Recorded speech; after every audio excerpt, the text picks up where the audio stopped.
Hello, and welcome to Capital Compass. We are the official podcast of the New York State Catholic Conference. I'm your host, Gillian. Today, in episode 38, I'll be talking with Shannon Kelly, Executive Director of Catholic Charities for Orange, Sullivan, and Ulster counties, about addiction treatment and prevention.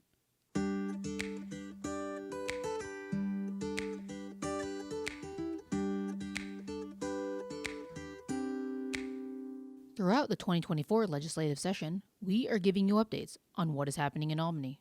Without further ado, here is your Legislative Minute.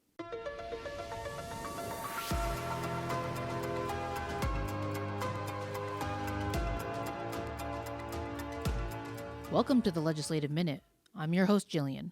Today, recording the Legislative Minute is Monday, April 22nd, 2024. Governor Hochul and the state legislature reached an agreement on a $237 billion state budget package last week, more than 2 weeks late.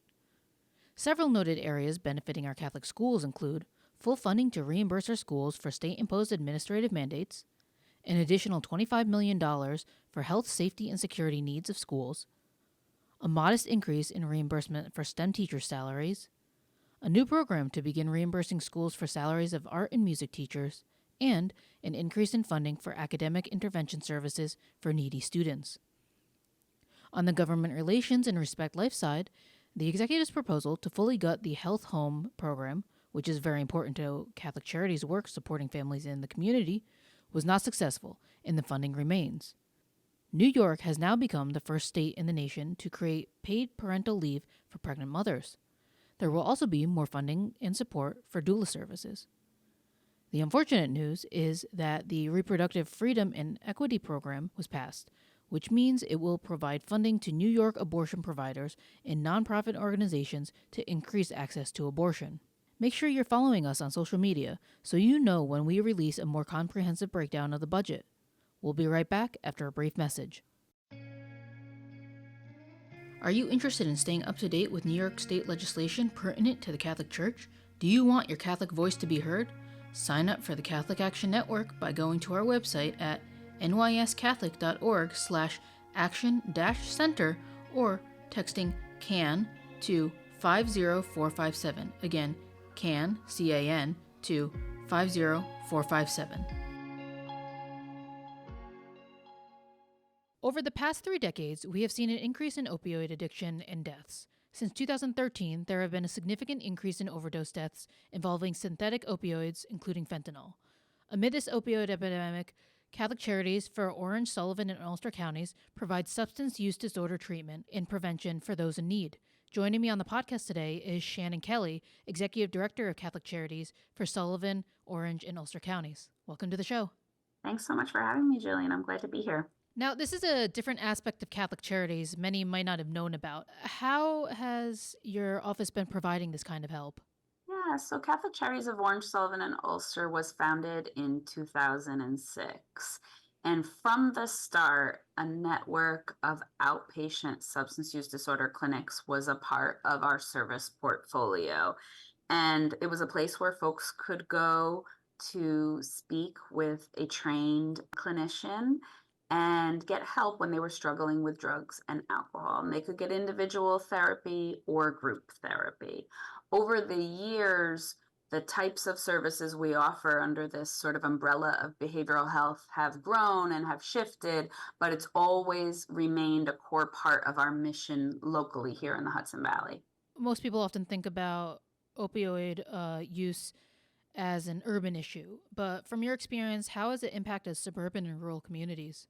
Yeah, I think that over the last 10 years or so, what we found is that opioid use, just like all other substance use disorders, truly affects people from all walks of life. In fact, in the area that we serve, Sullivan County, which is by far the most rural, in 2021, their rate of overdoses due to opioids was 108% higher than the state average. They ranked second in terms of counties in New York State for overall health outcomes, and that ranking was pretty much due to the impact, the horrible impact of opioids in the community. And I think people in rural communities in particular face an additional level of challenges and barriers related to seeking help because the distances to a behavioral health provider or to self-help or a support group, those distances might be longer and the public transportation might be less robust, right? And so it's really a challenging environment. As I mentioned in my intro, there has been a rise in drugs laced with fentanyl.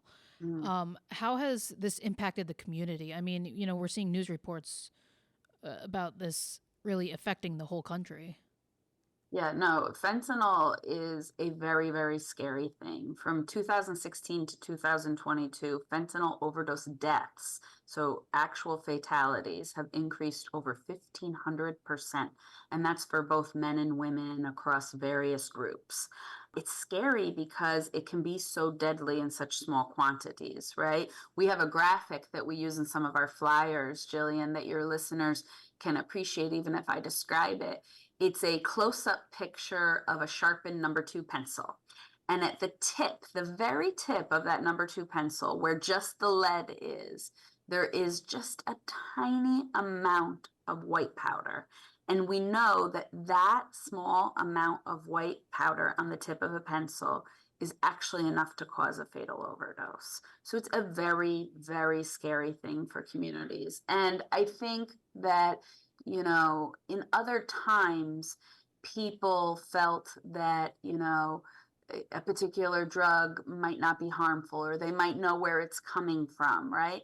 But when it's laced with fentanyl, right, even if you think you understand how to use that drug in your life, right, when it's laced with fentanyl, you don't know the impact, and it truly can cause more overdoses, and it has, as the data has shown.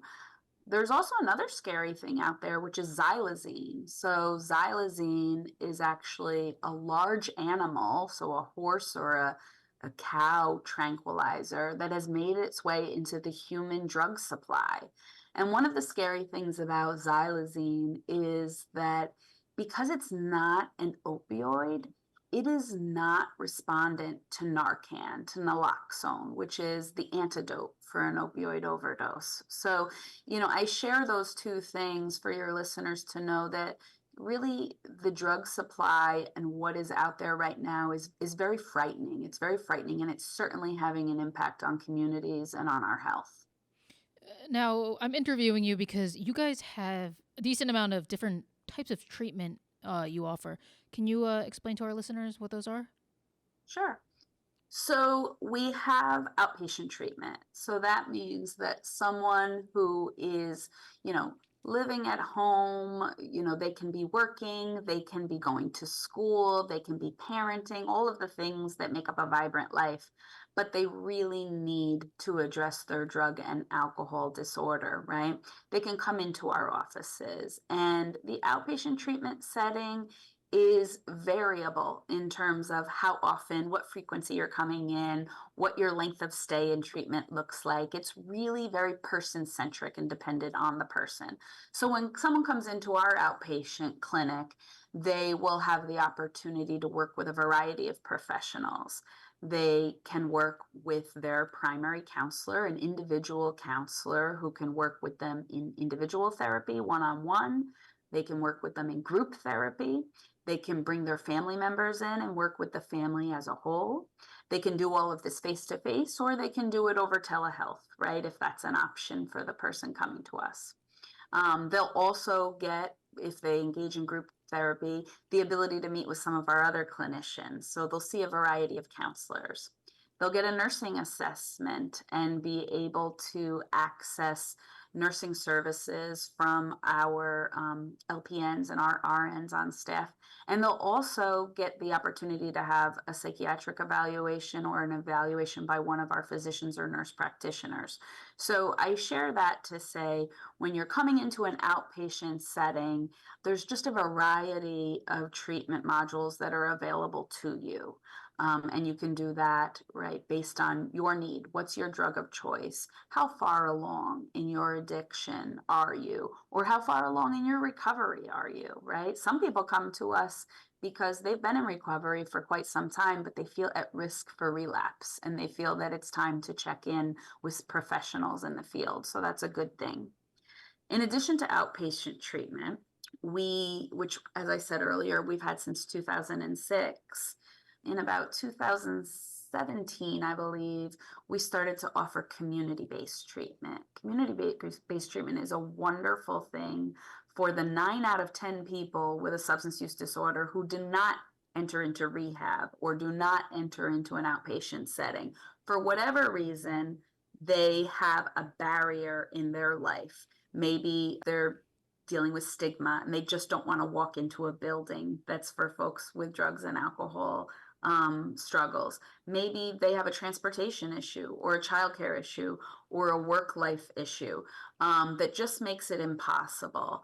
And so we have community-based professionals who will go out and meet with them. They will meet with them at the client's request, at a diner, at a library, they'll get a cup of coffee, they will go to their home, right? Or sometimes when someone is really in crisis, our community-based team will respond to them. So they will respond to the site of an overdose if they're called by first responders. They will go to a hospital emergency room when someone is post-overdose. And, post-overdose meaning they experienced an overdose, they were brought back with Narcan or naloxone, right? And they're now in the hospital and they're thinking, what are my next steps? Someone from Catholic Charities will go directly to them in the hospital emergency department and work with them on getting them into treatment or making sure that when they go home, they're as safe as they can possibly be with someone to follow up with. So that's community-based treatment. And one of the wonderful things about community-based treatment is that when we started it in 2017, Gillian, we also started including peers in our work.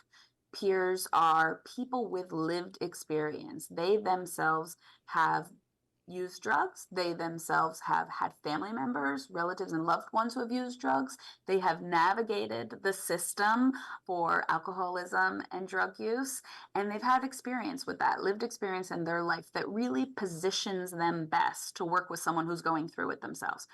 So the peers started to become available with this community-based treatment. The idea was that they would go out and meet with folks who weren't yet ready to enter again into the traditional treatment setting. And the peers are wonderful individuals. Some of them are certified. They're certified recovery peer advocates. Some of them are working on that certification, but they provide an additional resource for folks who are in need. The other thing that has grown over the last few years, particularly with the onset of this opioid epidemic, is the utilization of medication-assisted treatment. So some folks think about going into treatment for drug and alcohol, getting help. They think about going to someone for therapy and counseling. And that is a part of what we do, and we find it to be an important tool in the toolbox. But another important tool in the toolbox is medication-assisted treatment. And so when I mentioned earlier that we serve folks, not only by our clinical staff, but also by the medical staff on our team, right? The physicians and nurse practitioners and nurses who work with us. And they have medication-assisted treatment that is an option for people that is best suited to their particular addiction, their particular drug of choice, their particular plan for recovery. And so that is something that we see more and more over the last year. We've looked at the data in-house here at Catholic Charities of Orange, Sullivan and Ulster, and we've almost doubled in terms of the people in our Orange and Sullivan County systems of care that are utilizing medication for opioid use disorder because it's an important tool for folks. Now, we've seen many young people affected by the opioid crisis. A lot of people with substance use disorder, have kind of dip their toes in, usually when they're younger. I know you guys have some programs for teens. Could you tell us a little more about those? Yeah, and I would expand even on what you said, Gillian. I think we've seen young people impacted by the opioid crisis, impacted by the onset of social media and a digital world that is new and different to them. impacted by the pandemic and the isolation and the changes in their educational system, right? Our young people have really gone through a lot over the last few years. And so here at Catholic Charities of Orange, Sullivan and Ulster, we have two types of programming for them, right? We say that an ounce of prevention, right, is worth a pound of cure. Really, an ounce of prevention goes a long way. And so we have a prevention team. And our prevention team goes into schools and they work with young people where they're at, right in the school system. And so they have sort of evidence-based curriculum that uses strategies to help our youth avoid, delay, or make right choices, make good choices about how to regulate their social and emotional wellness in ways that do not involve drugs, alcohol, tobacco. And those school programs are wonderful. Some youth go through those school programs and say, for whatever reason, something they were exposed to, in the school or in their own home life, they say, I want to get more involved. So we even have youth coalitions where there are teens who come together on a monthly basis, work with our Catholic Charities staff on, in my community, in my school community, and the wider community, how do I create a place in society where drugs and alcohol are not how people are regulating themselves emotionally, their emotional wellness, and they make all sorts of decisions collaboratively, the youth themselves.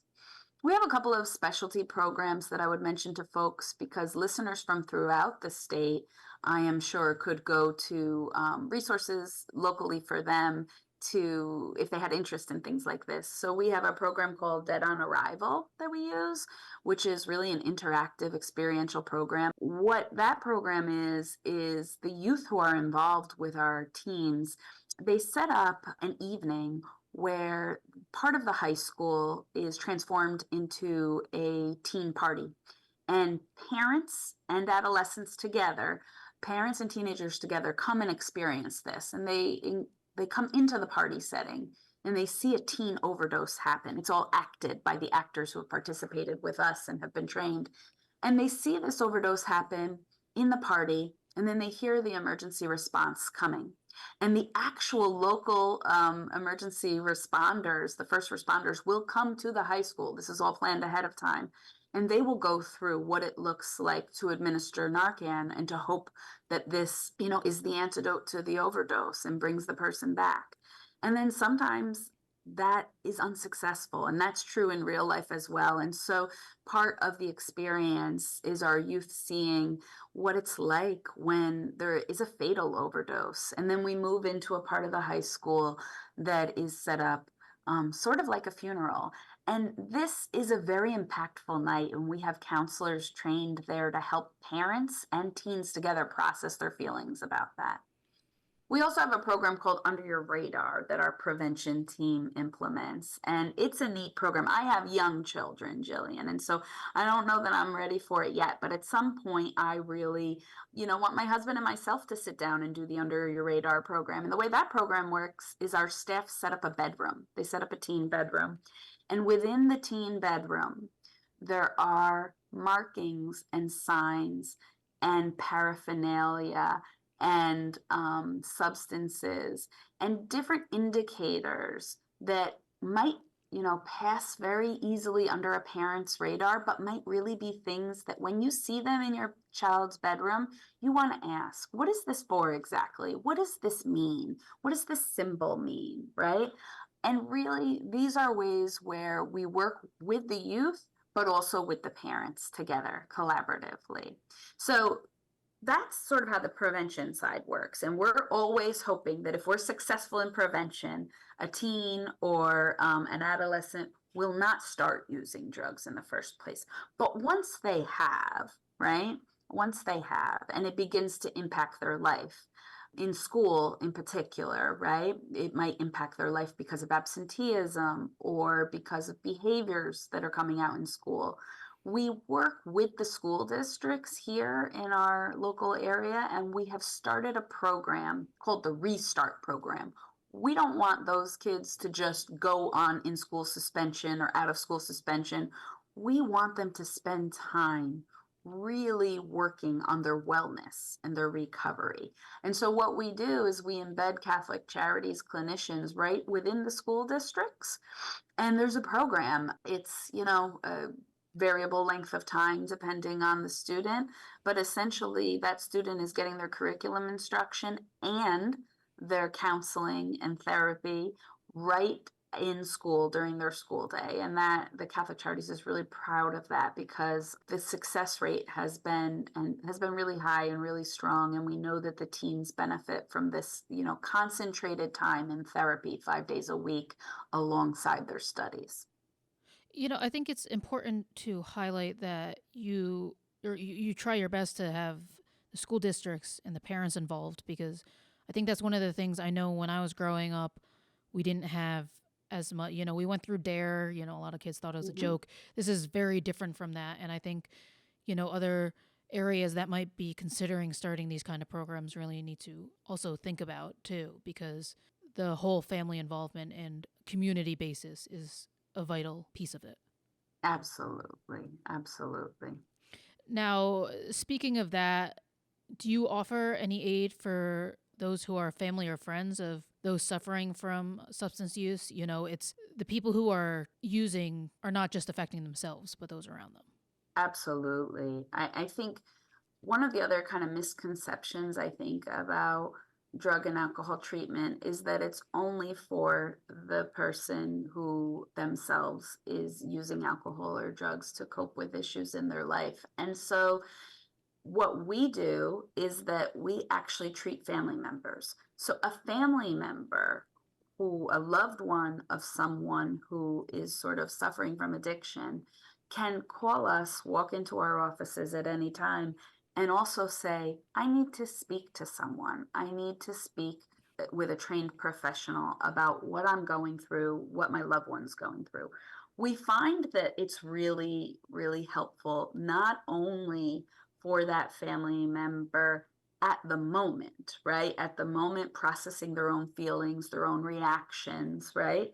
But it's also really helpful because they may say to us, my loved one is not yet ready to go into treatment. But during their work with us, they learn a bit more about how to access when their loved one is ready, because it's not easy to navigate systems, right? It's not easy to navigate any healthcare systems or government systems, right? These are all sort of pathways that one needs to experience and get a shortcut and get a tip from somebody about who to call and where to go. And so we find that those who, enter into our programs, the loved ones, they find themselves better prepared when their family member is ready to enter into treatment themselves.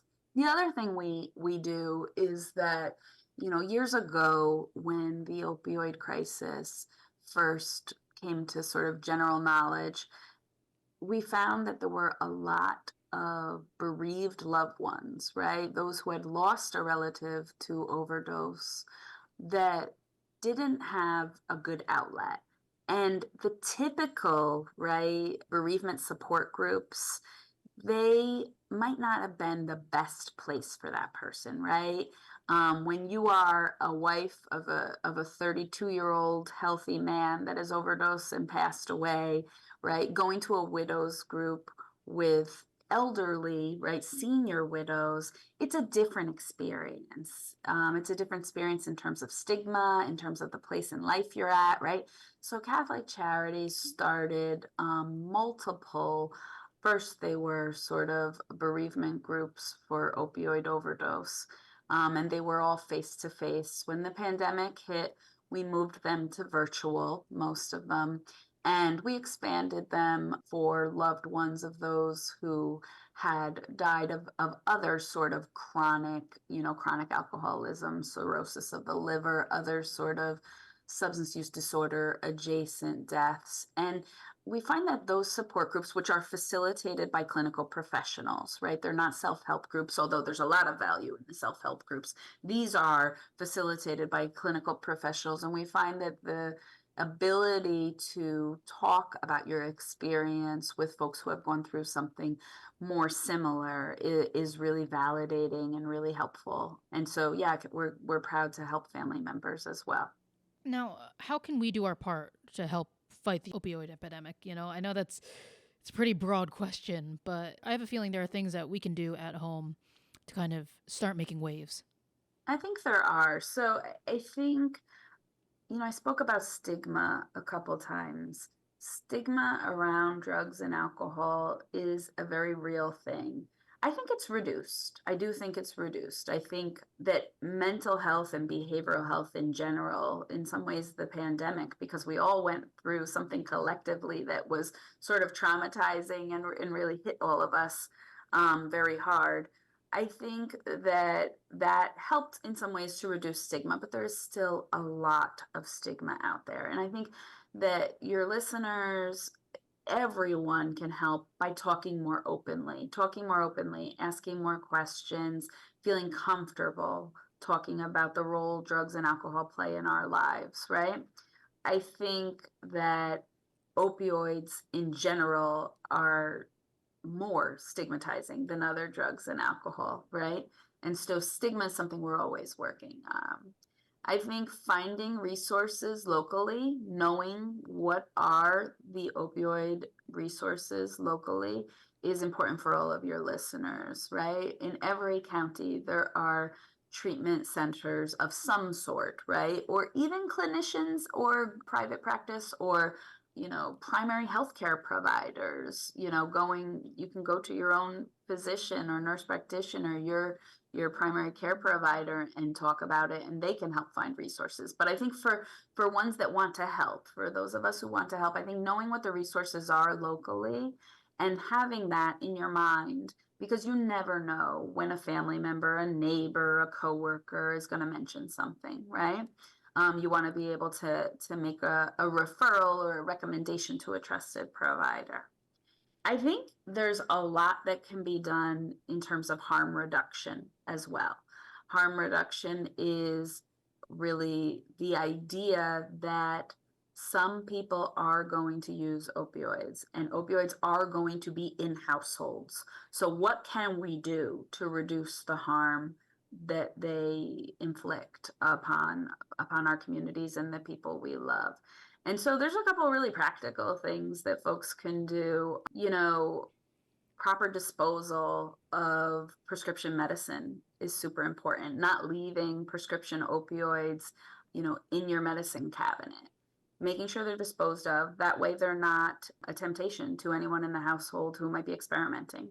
There are also safe ways to keep those prescription medicine in your household. So we have pill bottles with timing locks on them. We have a lot of medication trackers, right, that help folks keep track of everything so that if something goes missing in your house, you know right away. You know right away something's off here, right? And it allows you, ideally, in an environment where stigma has been reduced, it allows you to have that conversation. Getting trained on naloxone and carrying the kit, you really never know when you're going to need it. And there's a lot of good training out there. There's a lot of, now you go into the community. It used to be you were trained, you carried the kit. You go in the community now, there's a lot of nalox boxes. So if you own a business or operate an organization and you're thinking to yourself, well, I might have a kit stored somewhere, but what if I'm not in one day? You could probably reach out to a provider in your area and get a nalox box installed there so that anyone in the public, if they witness someone they believe to be an overdose, after calling 911, you're grabbing the Narcan or the naloxone and following the directions to administer it. I tell the story that, as you know, from hearing a bit about my organization, Catholic Charities of Orange, Sullivan and Ulster, we're about 70% drug and alcohol treatment, right? But our first on-site Narcan administration didn't happen in our drug and alcohol programs. It happened in one of our housing programs. It was actually one of our emergency housing programs. And so luckily, the staff there, and this was years ago at this point, but luckily the staff there had already taken the training and had the kits handy and were able to save a life that day. So you never know when it's going to happen. I think, if you're comfortable, the idea of getting trained on naloxone or Narcan is a really good thing and really, really helps all of us to have it handy. Now, I'm hoping some of our listeners are from your counties. For those interested to learn more about the services you provide, not just the substance use things, where can people reach your Catholic Charities office? Sure. So you can follow us on social media, Catholic Charities of Orange, Sullivan and Ulster. Our website, which has sort of a comprehensive list of all of our locations and all of the programs and services we offer, is cccsos.org, cccsos.org. And if you're in our area, you can dial any of our phone numbers. I'll give you one, which is 845-294-5124. But any of the phone numbers of any of our offices, and dial the extension HELP. I'm going to have to look at my phone to know, but that is 4357, extension 4357 at any one of our Catholic Charities of Orange, Sullivan and Ulster numbers will connect you directly with a staff member who is ideally a peer or a clinician who can help if you're going through something. Thank you so much for coming on. Yeah, I'm happy to be here. Thanks, Gillian. Thanks for listening to the Capital Compass podcast, and thank you so much to Shannon for coming on the show. We hope you enjoyed this episode. We'll be coming out with a new episode the last Wednesday of each month. If you'd like to support the podcast, please share it with others, post about it on social media, or leave a rating and review. Don't forget to subscribe wherever you get your podcasts. And to catch all the latest from the conference, you can follow us on Instagram and X, formerly known as Twitter, at NYS Catholic Conf, and on Facebook at NYS Catholic Conference. Thanks again, and God bless.